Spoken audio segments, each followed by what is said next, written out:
Hello students, आज हम लोग chapter number 2 inverse trigonometric functions वो स्टार्ट करेंगे।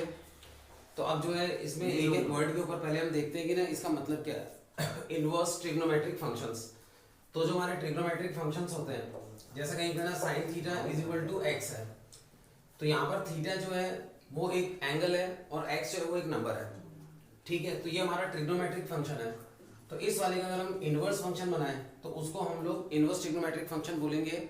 तो अभी हम पूरा इसके बारे में डिटेल से एक एक चीज को डिस्कस करेंगे।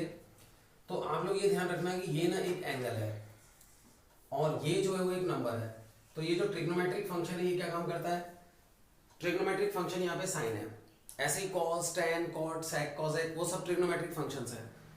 तो यहाँ पर साइन के अंदर में जब हम एंगल को रखते हैं तो वो बता देता है कि भाई इस एंगल पे वैल्यू कितनी होगी। जैसे कुछ पॉपुलर एंगल्स हैं हमारे पास में, जैसे कि 60 डिग्री। तो 60 डिग्री पे जो है साइन की वैल्यू जो है वो √3/2 होती है, वो आ जाएगा।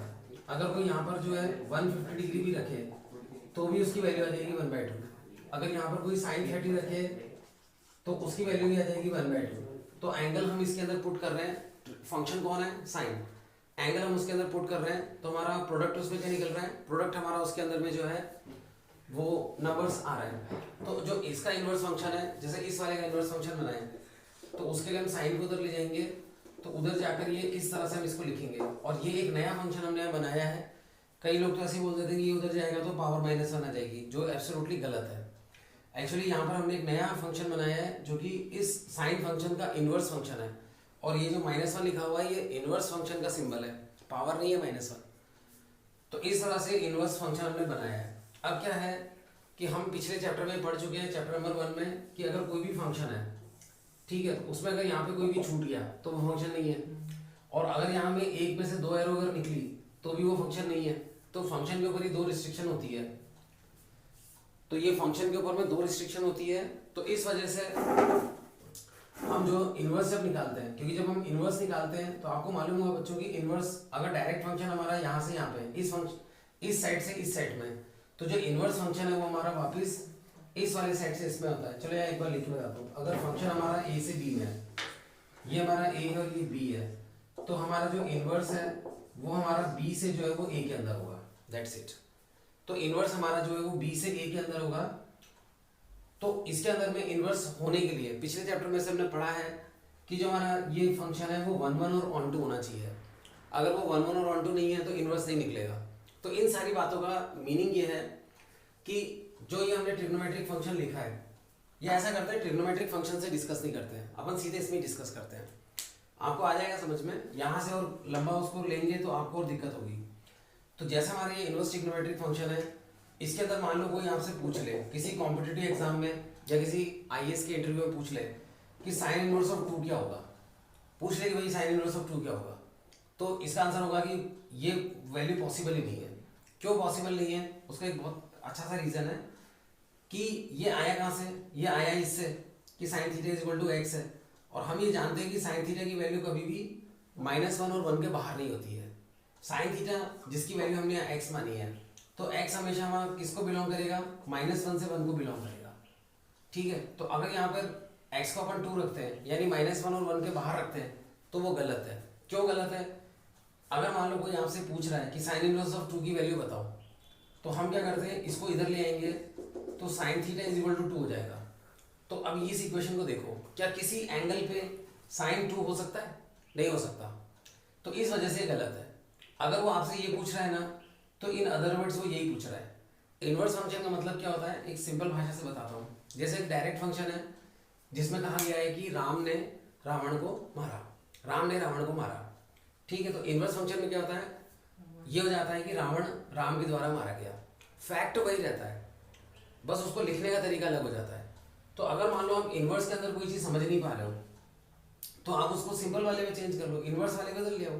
तो sine theta is equal to 2 है, तो sine theta is equal to 2 है, तो क्या ये पॉसिबल है, किसी एंगल के लिए पॉसिबल है। जैसे अगर वो ये चीज़ आपको लिख के पूछ रहा है कि बताओ ये क्या होगा, एक्चुअली वो आपसे एंगल पूछ रहा है, यहाँ समझ में नहीं आ रहा। थोड़े दिनों बाद, थोड़े 1-2 घंटे की वीडियो देखोगे ये डायरेक्ट समझ में आने लग जाएंगे, पर अभी इस स्टेज पर अगर नहीं समझ में आ रहा है तो हम क्या करते हैं, इसको डायरेक्ट बनाते हैं, डायरेक्ट वॉइस। और डायरेक्ट के अंदर में फिर देखते हैं कि यार sine theta is equal to 2 पूछ रहा है, ये तो गलत पूछ रहा है, ये तो हो ही नहीं सकता, ऐसा कोई एंगल नहीं है। जिसके अंदर में साइन, जिसका साइन जो है वो 2 के इक्वल हो।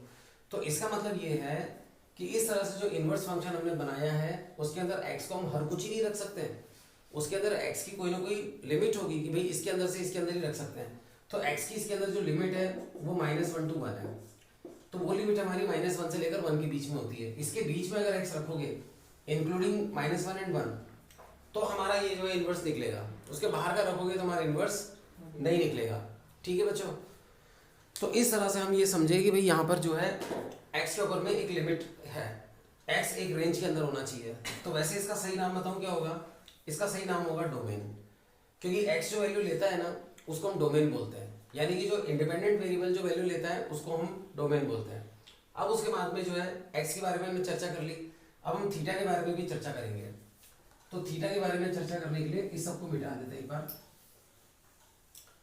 तो बच्चों थीटा के बारे में जब हम चर्चा करेंगे तो यहाँ पे हमारा क्या है कि जैसे theta is equal to sine inverse of x है, ठीक है, और हम इसके अंदर ये चाहते हैं कि एक वैल्यू से एक वैल्यू ही आए, यानी फंक्शन 1 1 बना रहा है। तो अब बच्चों हम लोग ध्यान से सुनना, ध्यान से, ठीक है। इस वाले का अगर हम ट्रिग्नोमेट्रिक फंक्शन बनाते हैं तो sine theta is equal to x है। तो अब इसके अंदर में क्या है, अगर आप साइन 30 डिग्री रखोगे तो भी हाफ आएगा, साइन 150 रखोगे तो भी हाफ आएगा, अगर आप साइन 390 रखोगे तो भी हाफ आएगा, अगर आप साइन -210 डिग्री रखोगे तो भी हाफ आएगा। ठीक है, इतने सारे एंगल्स हैं, सही लिखा है, आप चाहो तो सॉल्व करके देख लेना, निकाल के देख लेना। साइन थीटा, साइन जो है इन सभी एंगल्स के ऊपर में हाफ वैल्यू होती है। तो अगर हमसे कभी पूछ ले कि theta sine inverse of half कितना होगा, अगर हमसे कोई पूछ ले कि साइन इनवर्स ऑफ हाफ कितना होगा, तो एक्चुअली वो क्या पूछ रहा है, कौन से एंगल पे साइन जो है वो हाफ होता है। तो उसके तो बहुत सारे आंसर है, 30 डिग्री भी करेक्ट है, 150 भी करेक्ट है, 390 -210 भी करेक्ट है, ऐसे बहुत सारे करेक्ट है। अगर गवर्नमेंट मुझे ऐसा एक एंगल लिखने के 100 रुपये दे तो मैं ये जीवन भर के लिए कॉन्ट्रैक्ट लेने को तैयार हूँ। कहने का मतलब कि ऐसे ना बहुत सारे एंगल्स हो सकते हैं, बहुत सारे, ठीक है। दिन में 15-20 एंगल लिखूंगा और उस हिसाब से पेमेंट ले लूंगा, बस दिन भर कुछ काम नहीं करना। कहने का मतलब कि बहुत सारे पॉसिबल है, ठीक है। तो फिर इसके तो बहुत सारे आंसर आ जाएंगे और हम ये चाह रहे हैं कि नहीं 1 1 नहीं होना चाहिए, एक से एक ही आंसर आना चाहिए।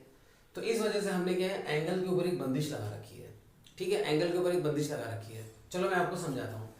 जैसे राजस्थान है, तो राजस्थान में जैसे गवर्नमेंट जॉब निकली और उन्होंने कोई बंदिश नहीं लगाई, तो मद्रास के लोग भी आ गए भरने, बिहार के आ गए, ठीक है, उत्तर प्रदेश में भी बहुत पॉपुलेशन है, वहाँ के लोग भी आ गए और पढ़ते भी अच्छा है हम लोगों से वो, तो वो सारी नौकरियाँ उनको मिल गई। तो यार गवर्नमेंट ने देखा कि हमने तो जॉब निकाली यार हमारे राज्य के लिए और राज्य का तो कोई घुसा ही नहीं इसमें और सारे दूसरे घुस गए। तो फिर वो क्या करते हैं, बंदिश लगा देते हैं कि नहीं साहब यहाँ से लेकर यहाँ तक जो जिसका राशन कार्ड जो है राजस्थान का है वही भरेगा फॉर्म, मूल निवासी राजस्थान का भरेगा, दूसरा नहीं भरेगा। तो ऐसे करके हम क्या करते हैं, यहाँ पे थीटा के ऊपर बंदिश लगा देते हैं। अब वो बंदिश लगाने के लिए हम ये जो है ASTC इसको फॉलो करते हैं। तो ASTC होता है ना, ऑल साइन टेन कॉस, यानी कौन सा ट्रिग्नोमेट्रिक रेशो कहाँ प्लस कहाँ माइनस होता है। तो इसके अंदर में साइन जो है, साइन के ऊपर बात करते हैं, तो साइन जो है वो इन दोनों के अंदर में प्लस होता है और इन दोनों क्वाड्रेंट में माइनस होता है, ठीक है। साइन मतलब अगर एंगल यहाँ का है तो साइन की वैल्यू पॉजिटिव होगी, अगर एंगल यहाँ का है 90 से 180 तो भी साइन पॉजिटिव होगा, यहाँ का एंगल है तो भी साइन पॉजिटिव होगा। तो हमको ना ऐसे एंगल की रेंज चाहिए कि पॉजिटिव भी आ जाए